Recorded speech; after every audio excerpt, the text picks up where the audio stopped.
Ikhwata iman, ikhwan billah, jamaah salat subuh, silaturahim dan thalabul ilmi Masjid Babut Taqwa yang dirahmati dan dimuliakan oleh Allah Azza wa Jalla.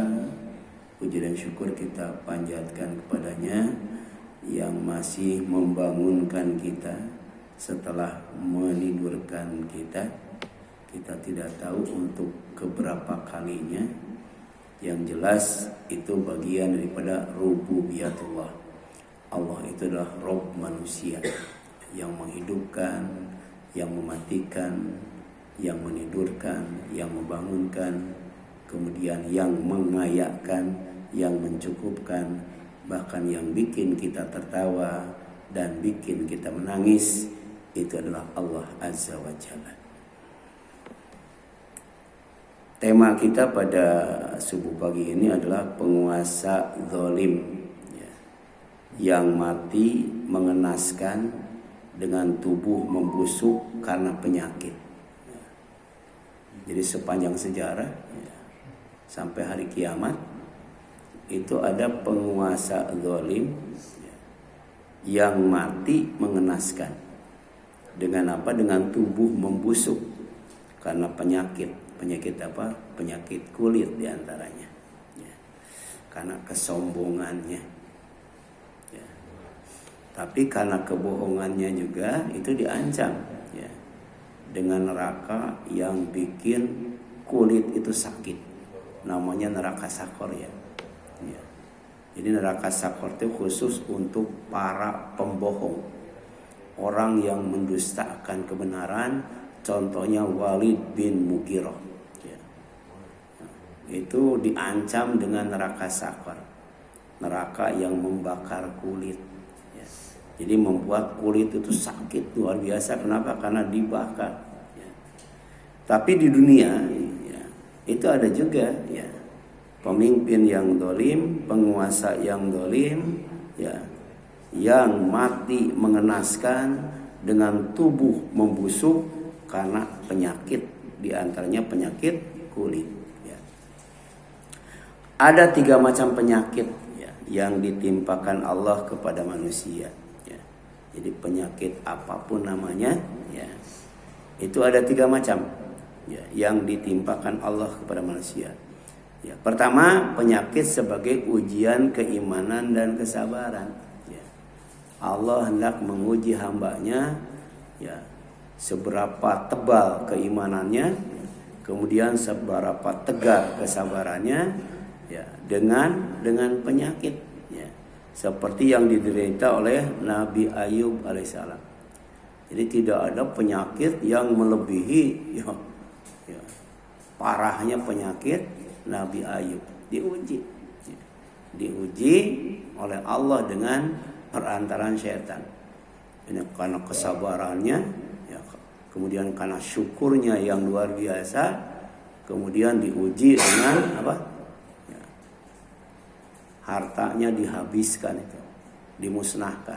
Tetap sabar, karena menurut dia ketika lahir nggak bawa apa-apa, tetap dia tidak mengurangi ketaatan dan ibadah kepada Allah. Syukur kemudian sabar. Yang kedua, ketika anaknya semuanya dimatikan oleh Allah, dia juga tetap sabar. Karena waktu lahir ke dunia kan sendiri, nggak rame-rame Kemudian dikasih istri, dikasih anak, cucu dan sebagainya. Jadi kalau semuanya pergi lebih dahulu, itu punya Allah. Dia ucapkan alhamdulillah, inna lillahi wa inna ilaihi rajiun. Tapi ditutup dengan doa supaya musibah itu dipahala. Musibah itu dia Allah lindungi. Kemudian minta diganti dengan yang lebih baik. Itu Nabi Ayub. Nah, dalam Al-Quran Allah Azza wa Jalla menyebutkan bahwa Nabi Ayub alaihissalam disembuhkan dari penyakitnya dengan air. Hidroterapi itu. Jadi obat yang paling murah, obat yang paling mudah itu adalah air. Kenapa? Karena yang menyembuhkan Allah. Kita cuman bisa berobat, ya. Dokter cuman bisa mengobati, tapi yang menyembuhkan siapa? Allah, ya. Anta syafi la syafiya illa anta. Engkau yang menyembuhkan. Tidak ada yang bisa menyembuhkan penyakit kecuali Allah. Ya. Nah, kemudian air itu sebagian dipakai mandi dan sebagian diminum. Ya. Dan ini bentuk rahmat Allah, bentuk kasih sayangnya untuk orang yang sabar ketika diuji dengan musibah. Ulaika alaihim sholawatu mir rabbihim wa rahmah wa ulaika humul muhtadun. Jadi orang yang sabar ketika diuji dengan musibah yang tidak menyenangkan, Allah kasih sholawat, Allah kasih rahmat, Allah kasih hidayah, sehingga happy ending, berakhir dalam kebahagiaan. Ya, puncaknya di mana? Di surga. Jadi kenapa? Karena Allah kasih, Allah sayang kepada hambanya yang bernama Nabi Ayub, ya, setelah bersabar dalam menghadapi ujian yang berat. Ya. Jadi pahala itu besar kecilnya itu berbarengan dengan ujian. Ya, kalau ujiannya ringan, pahalanya juga kecil. Tapi kalau ujiannya berat, pahalanya besar. Jadi bukan hanya disembuhkan dari penyakit, tapi hartanya ya diganti oleh Allah dengan yang lebih baik. Anaknya juga diganti oleh Allah dengan yang lebih baik. Jadi irqud birijlika hadza muktasab barid ya wasyarab. Perintah Allah ya kepada Ayub ketika mengadu ya kepadanya bahwa penyakit ini bukan penyakit ya sembarangan, tapi penyakit yang kemudian ya dibuat oleh setan. Jadi dalam Al-Quran itu setan bisa bikin orang itu sakit. Di antaranya adalah Nabi Ayub sebagai hamba Allah. Tapi dia tidak pernah mengeluh ya kepada istrinya, ya, mengeluh kepada tetangganya, karib enggak ya. Dia cuma mengeluh kepada Allah, ya, minta kesembuhan, minta obat, dan obatnya itu paling murah dan mudah, itu air. Jadi irqud birijlika hadza muktasal barid wasyarab. Hentakanlah kakimu, inilah air yang sejuk untuk mandi dan untuk minum. Dan sekarang juga secara medis kan diakui ya bahwa air itu memang obat yang paling murah, nggak usah beli ya, nggak usah beli, di rumah juga ada air minimal katanya berapa satu harinya Pak? 2 liter ya, ada mengatakan 8 liter ya. 5 liter, tapi usahakan sebelum tidur itu minum air putih dulu ya, air putih dulu ya. Minimal katanya ya itu akan aman dari yang namanya serangan penyakit mendadak itu.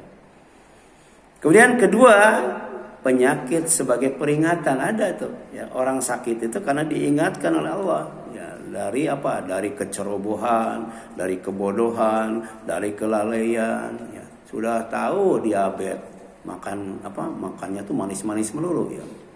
Sudah tahu penyakit darah tinggi, makannya apa? Ya, kambing melulu kan ya. Ya, sudah tahu asam urat, makannya emping melulu misalnya ya. Itu bisa jadi penyakit itu karena apa? Karena bodoh, karena ceroboh, karena lalai ya. Sebenarnya kita tahu ya apa yang menyebabkan kita sakit dan kita tahu ya pantangannya, tapi sering dilanggar enggak? Sering kan? Itu penyakitnya gara-gara apa? Gara-gara ceroboh, gara-gara lalai, bukan karena bodoh ya. Ya. Nah, itu kan. Jadi kedua, penyakit sebagai peringatan karena bodoh dan lalai atau ceroboh, seperti yang diderita oleh seorang sahabat Nabi SAW ya, ketika beliau menjenguknya. Jadi ada sahabat yang punya penyakitnya itu aneh ya.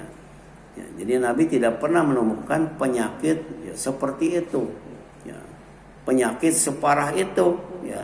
Dan salah satu sebabnya, ya, karena dia bodoh tidak tahu sehingga doanya salah. Ya, dia ketika berdoa karena tidak pakai ilmu, doanya salah. Ya. Dan ini dijelaskan oleh Anas bin Malik. Ia berkata bahwa dulu ya di zaman Rasul ya, jadi ada seorang laki-laki yang berdoa dalam sholat. Ya. Ya. Jadi doanya apa?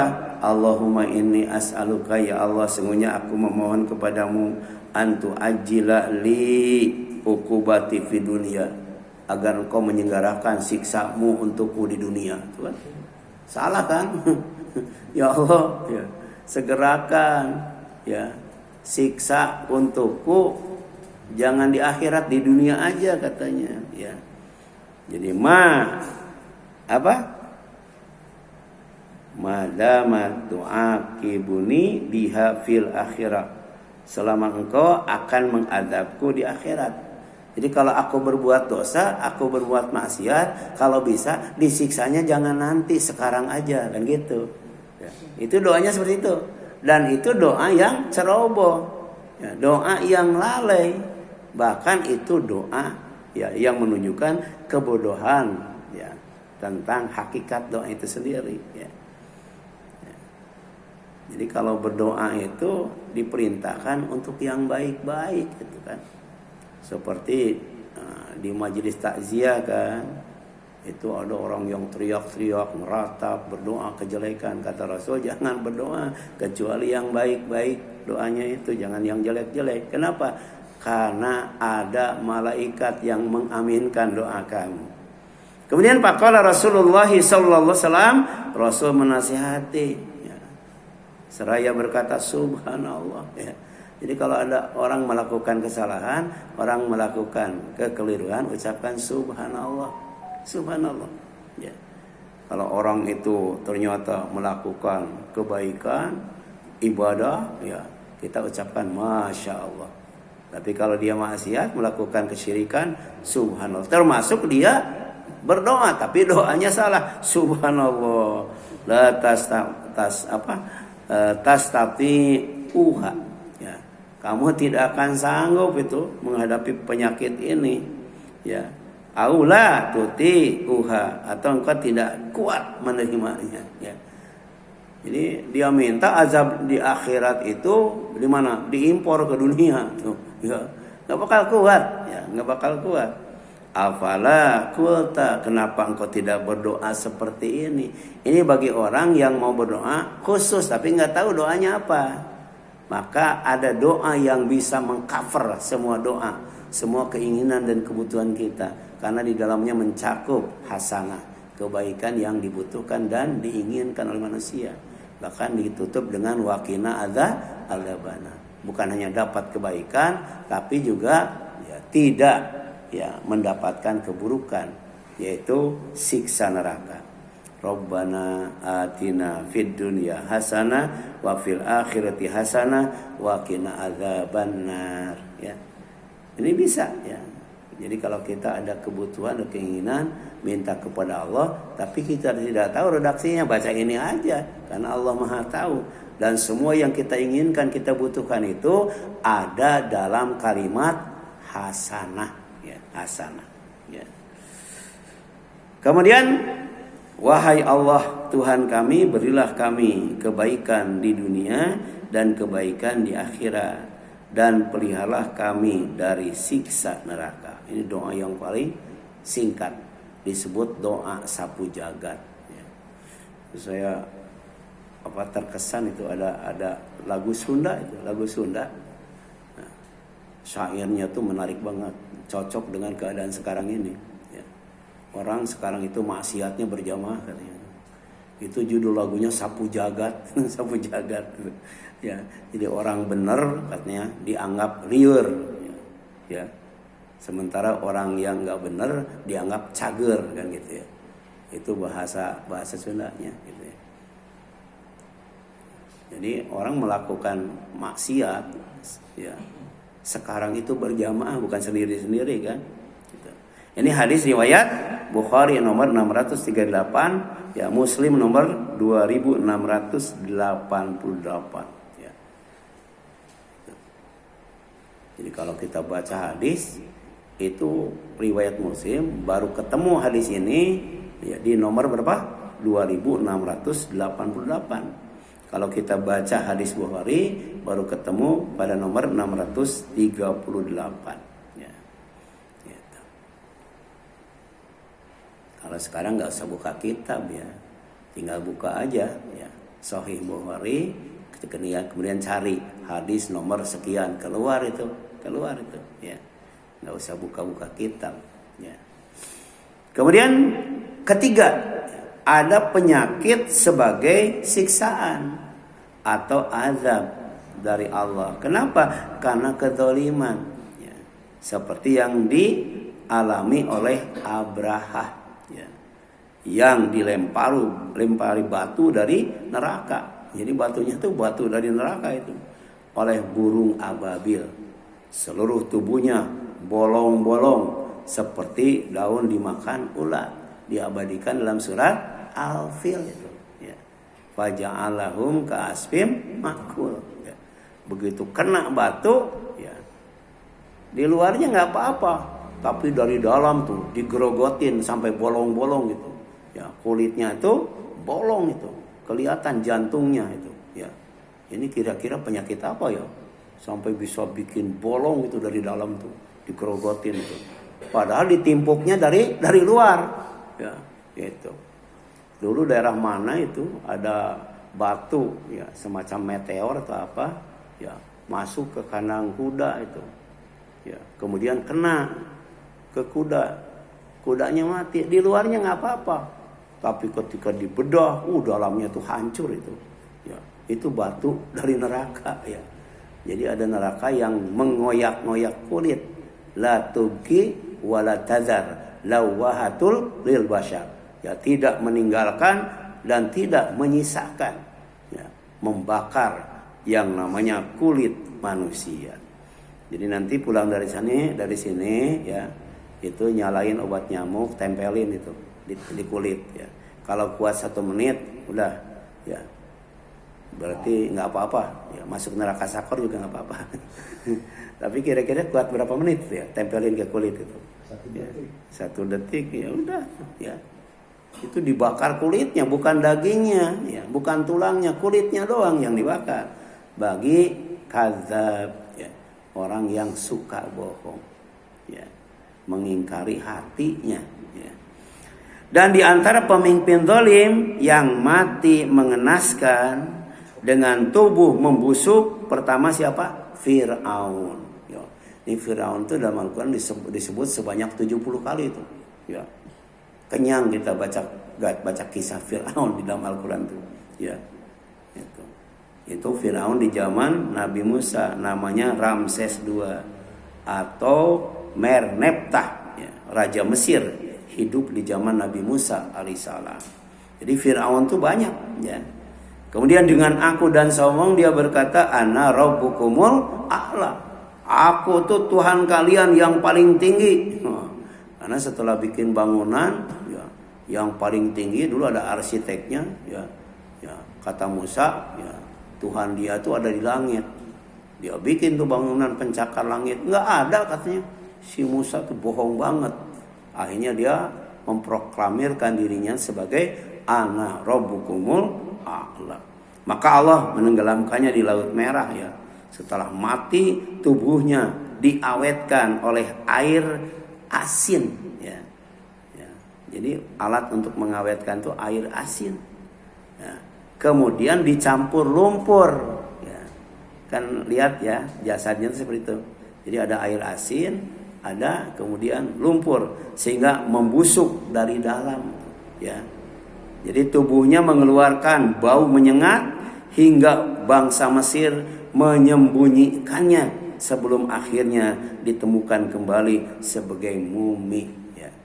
Ada ilmuwan ya, dari Prancis, dia sengaja meneliti tentang mumi Firaun, kemudian dia iman karena ternyata ya di dalam tubuhnya ada air laut itu. Jadi benar apa yang diceritakan dalam Al-Quran. Silakan 70 kali Firaun itu disebut ya. Kalau Abu Lahab berapa kali disebut? 1 kali, tabat yada abi lahabil wata ya. Bahkan Namrud tidak disebut namanya, disebut karakternya. Demikian pula Bal'am, itu ada tuh Bal'am. Itu kiai, ustadz, ulama itu. Kalau sekarang mungkin Habib, tapi dia khianat terhadap ilmunya. Kalau ada penguasa, dia dekatin. Dia menjilat habis-habisan. Tapi kalau orang itu sudah tidak berkuasa lagi, dia jauhi, dia tinggalkan sebagai pengkhianat. Padahal itu ulama, ya. Namanya ulama apa? Ulama su. Ya. Ulama su itu. Ya. Dia selalu dekat dengan penguasa itu. Tapi selalu menjilat, ya. Yang halal dikatakan haram, yang haram dikatakan halal, ya. Tapi ketika orang itu sudah tidak jadi penguasa lagi, dia cari penguasa baru. Ya, jadi pengkhianat itu. Banyak nggak ulama yang seperti itu? Banyak itu. Ya. Kalau dalam Al-Quran itu namanya Bal'am, tapi tidak disebutkan namanya, disebutkan karakternya. Nanti dijelaskan dia. Kemudian firman Allah, ya, firman Allah Azza wa Jalla.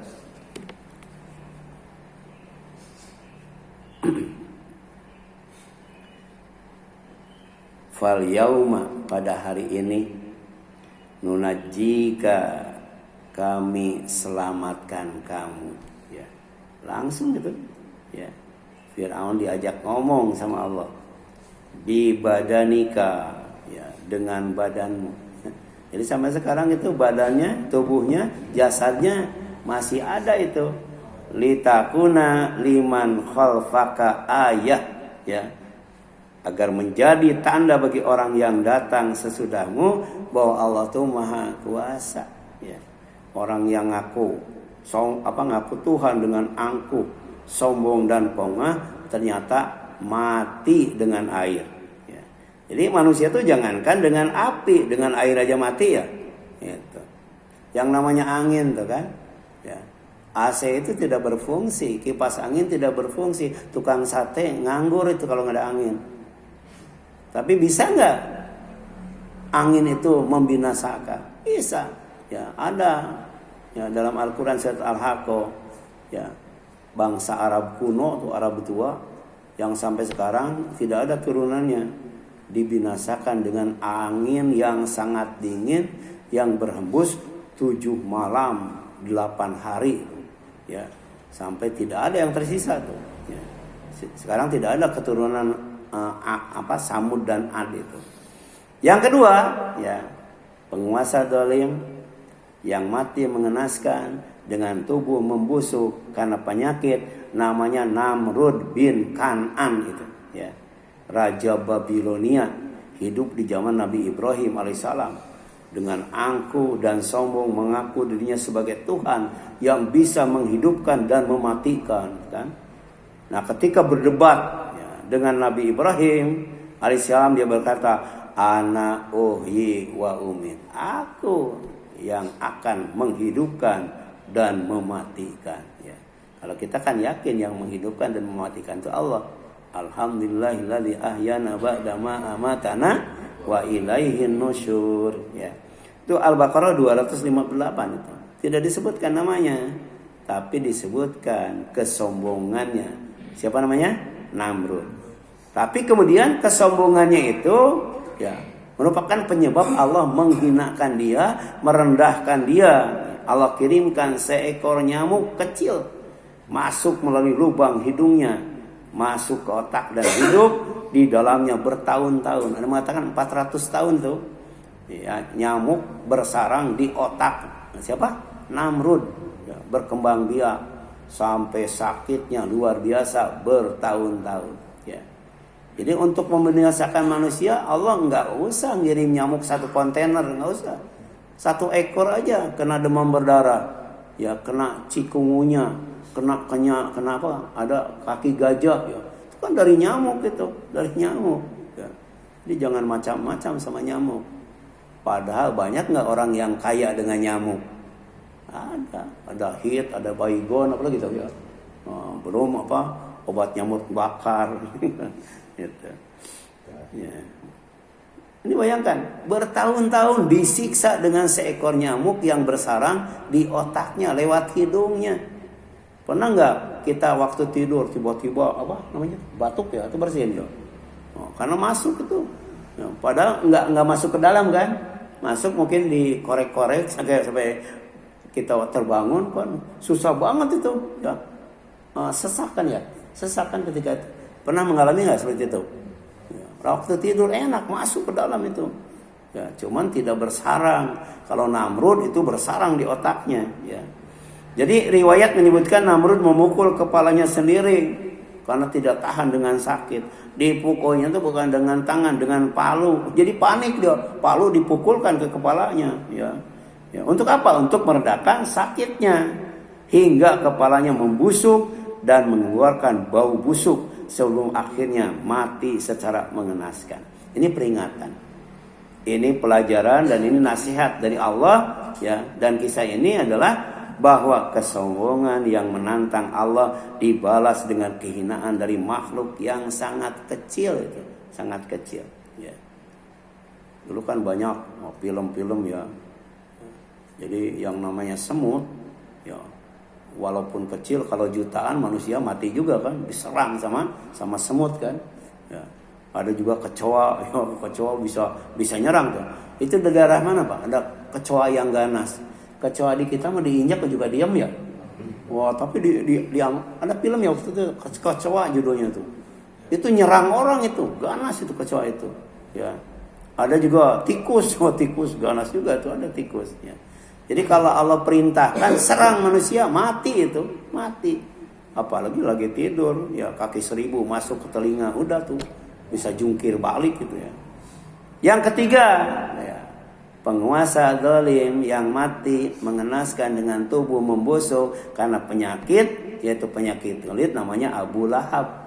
Ya, paman Nabi Muhammad SAW yang memusuhi Islam, yang menghalangi dakwah Rasul, yang namanya disebut langsung diabadikan sebagai salah satu nama surat Al-Lahab. Ya, itu kaitannya dengan Abu Lahab. Atau dimakan surat Al-Masad, kaitannya dengan istrinya Ummu Jamil. Bayangkan ya, suami istri kompak melakukan kezaliman.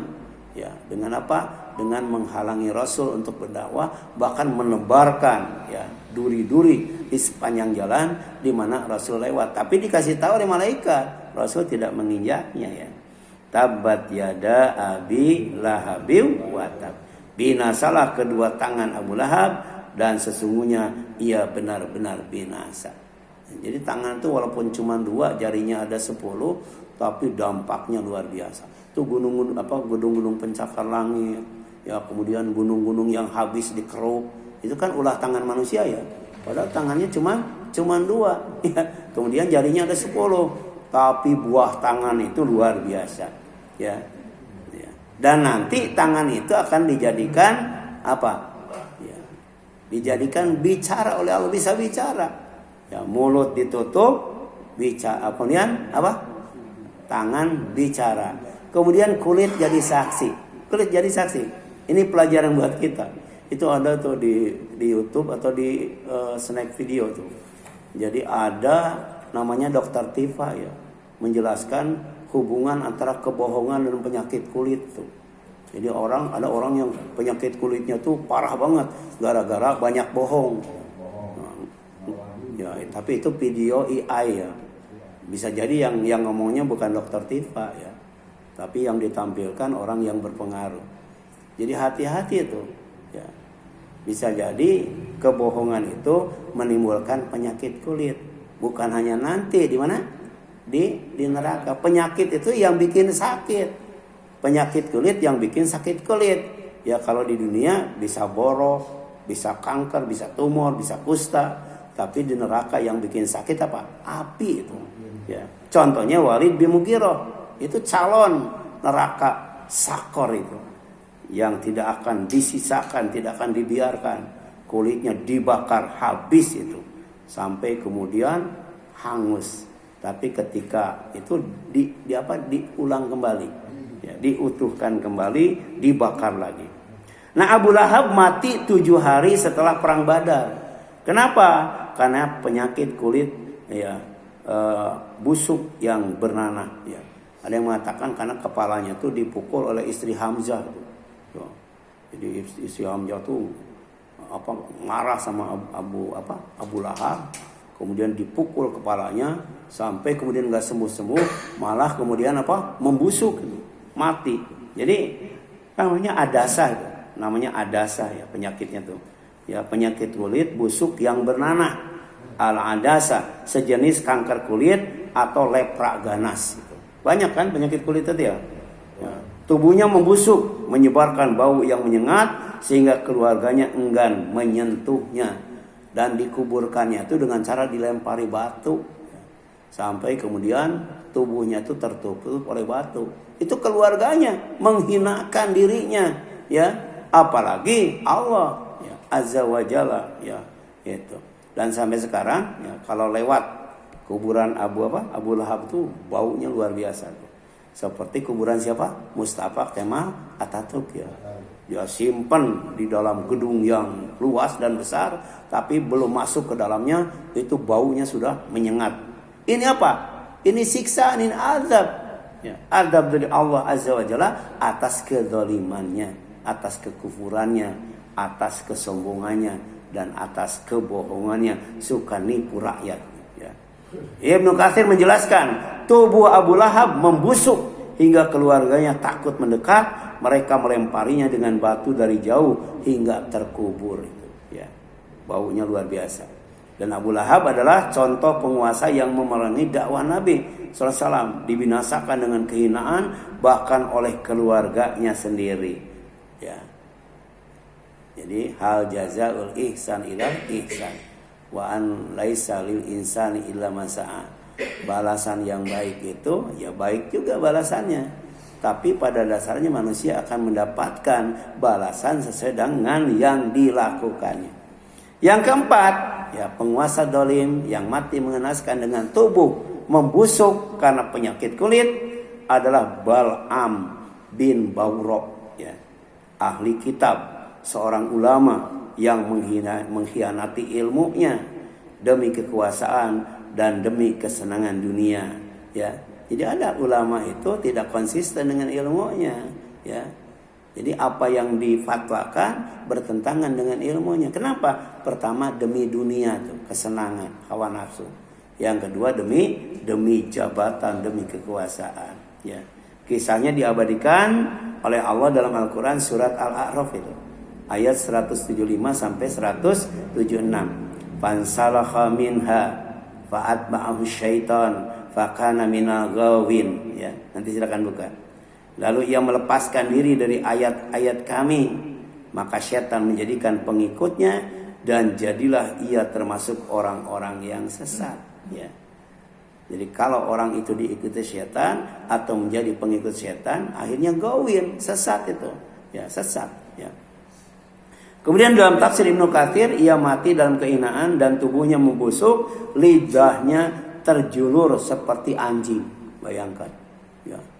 Mungkin matanya melotot, ya, lidahnya menjulur seperti anjing. Ya. Pernah nggak kita menyaksikan orang yang mati kemudian lidahnya keluar? Ya. Dulu ada namanya Bal'am, itu ulama, kiai, ustadz itu. Tapi dia jadi Jadi penjilat kepada penguasa. Dan kemudian ketika sudah tidak berkuasa lagi, jadi pengkhianat itu.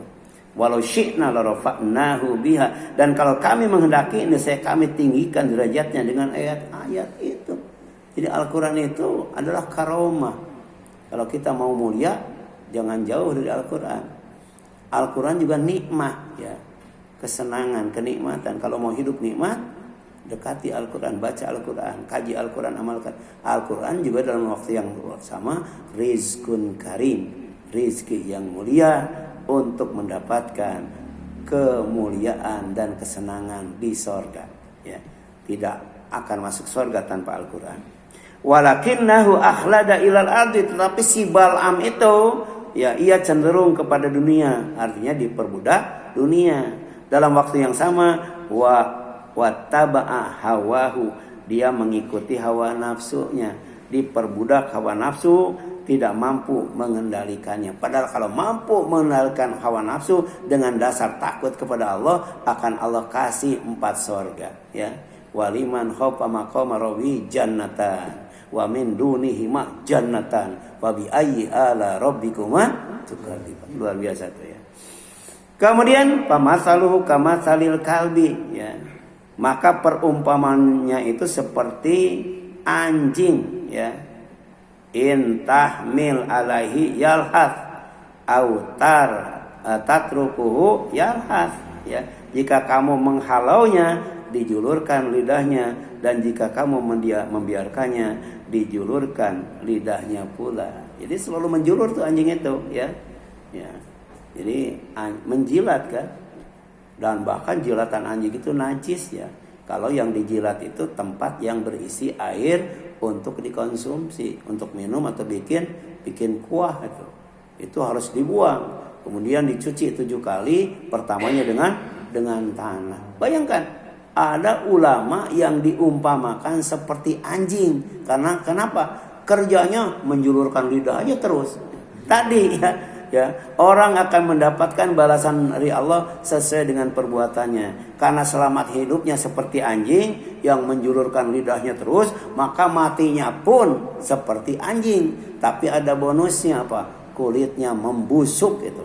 Ya, itu hati-hati. Jangan sampai kita jadi penjilat. Jangan sampai kita menjadi pengkhianat. Sampai kemudian tidak konsisten dengan ilmu yang kita dapat. Apa perintah Allah? Dzalika matsalul qaumil ladzina kadzdzabu bi ayatina. Demikianlah perumpamaan orang-orang yang mendustakan ayat-ayat kami. Faksus, kamu ceritakan sama anak kita al-qasas, kisah-kisah yang ada dalam Al-Qur'an ya. Kalau dulu saya senang banget, tiap ada nenek, ada kakek, kemudian ada paman uwa datang ke rumah sebelum tidur, itu dikasih dongeng.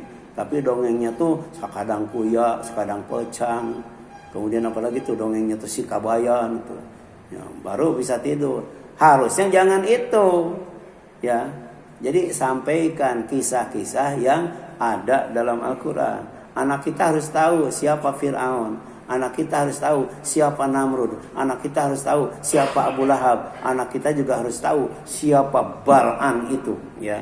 Jadi faksus al-qasas la'allahum yatafakkarun. Maka ceritakanlah kisah-kisah itu olehmu agar mereka berfikir. Jadi tafakuran itu, ya. Jadi ayat ini menggambarkan seseorang yang diberi ilmu dan petunjuk namun lebih memilih hawa nafsu dan kesenangan dunia.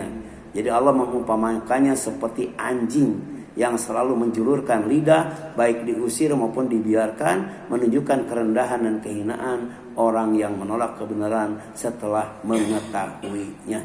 Ya. Ya. Itu gelarnya di dalam surat Al-Fatihah Al-Maghdub alaihim. Ya. Jadi ada Al-Mun'am alaihim, ada Al-Maghdub alaihim, ada yang dhol. Jadi orang yang dikasih nikmat, kenapa? Karena konsisten dengan ilmunya. Orang yang dimurkai karena tidak konsisten dengan ilmunya. Contohnya si Bal'am. Yang ketiga orang yang sesat, dia beramal tanpa ilmu. Ya. Jadi karakter orang seperti ini, ya, itu jika seseorang berkuasa, ia mendekatinya sebagai penjilat, ya. Tetapi ketika sudah tidak berkuasa lagi, ia meninggalkannya sebagai pengkhianat, berpaling kepada penguasa yang baru. Dan orang yang seperti ini adalah tipe ulama su, bukan ulama warasatul anbiya. Ya. Kemudian menurut sebagian mufasir seperti Ibnu Katsir, ayat ini turun berkenaan dengan Ba'lam bin Bawra, seorang alim Bani Israel yang diberi ilmu tentang nama Allah, namun berpaling demi dunia atau kekayaan dan demi jabatan atau kekuasaan. Ya, jadi niatnya sudah tidak tulus lagi. Ya. Niatnya karena jabatan dan kekuasaan. Ya. Jabah, harta dan kekayaan. Jadi dikisahkan orang yang tidak tahan mendekati karena bau busuk yang menyengat dari jasadnya, ya. Bau busuk. Kita juga ada kan di sinetron, ya, film-film seperti itu, ya. Sampai preman itu insaf ke masjid. Tapi karena berulang-ulang kemudian dia nanya, kok orang Islam yang mengalami begitu? Karena orang Muslim enggak ada, ya. Jadi itu dalam sinetron itu ada yang mayatnya terbang, ada yang mayatnya ceblung ke got, ada yang mayatnya itu kemudian hangus terbakar. Semuanya pakai kain kafan. Sementara yang pakai peti enggak kan gitu kan. Nah, dia sadar jangan-jangan ini rekayasa. Akhirnya enggak ke masjid lagi tuh. Tapi menjelang wafatnya dia ke masjid lagi tuh. Ke masjid lagi, kemudian dia karena mungkin sakit dan udah tua dan kemudian meninggal. Ada itu, ya. Gitu.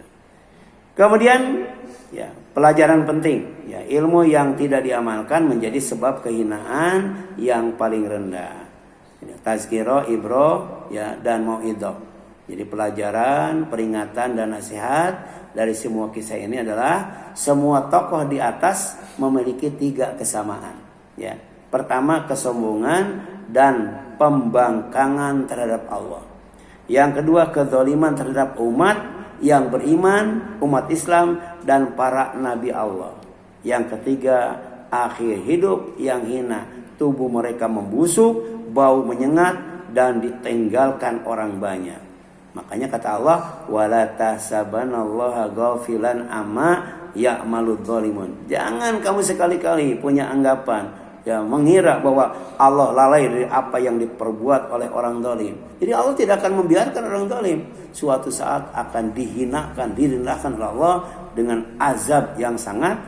Oleh karena itu dalam Al-Quran surat Al-Insan yang sering dibaca oleh Ustaz Nasiruddin, itu Allah membuka ayat itu dengan pertanyaan, hal ata ala insani hinu minad dahri lam yakun syai'an madhkura. Bukankah pernah datang kepada manusia waktu dari masa yang ketika itu belum merupakan sesuatu yang dapat disebut, ya, belum disebut apa-apa, belum disebut siapa-siapa. Jadi manusia itu bukan apa-apa dan bukan siapa-siapa, tidak pantas untuk sombong, ya, itu. Kemudian dalam tafsir Al-Muyassar dijelaskan, sungguh telah berlalu pada manusia waktu panjang dari zaman sebelum ditiupkan kepadanya ruh.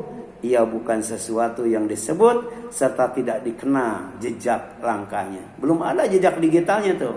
Kemudian Allah menutup aurat itu, surat itu dengan berfirman, yudakhilu may yasha'u fi rahmati. Jadi dibuka hal ata, ditutup dengan yudkhilu may yasha'u fi rahmati. Dia memasukkan siapapun yang dia kehendaki ke dalam rahmatnya, itu surganya. Wadzalimina a'adda lahum adzaban alima. Adapun bagi orang yang zalim disediakannya azab yang pedih. Surat Al-Insan ayat 31. Ya minimal lah, ya, usahakan sebelum kita wafat, sebelum kita meninggal, kita harus mengenal diri kita sebagai manusia, di antaranya dengan cara menghafal dan memahami surat Al-Insan. Coba angkat tangan di sini yang hafal surat Al-Insan siapa? Oh, ya, itu nggak bakal kenal diri kita kalau kita tidak baca, tidak hafal, tidak paham surat Al-Insan, ya. Jadi manusia itu sebelumnya bukan apa-apa, bukan siapa-siapa, tapi kemudian jadi zalim, jadi sombong. Makanya ditutup dengan yudkhilu may yasha'u fi rahmatih wadzalimina a'adda lahum adzaban alima. Kalau mengikuti kehendak Allah, insyaallah akan dikasihi, disayangi oleh Allah di dalam surganya. Tapi kalau tidak mengikuti kehendak Allah, maka dia akan digelari sebagai orang yang zalim, yang layak dan pantas ditempatkan di neraka sebagai adzaban alima, azab yang sangat pedih. Nauzubillah min dzalik. Ya, silakan ada yang ingin ditanyakan sampai di sini. Ustaz, ya.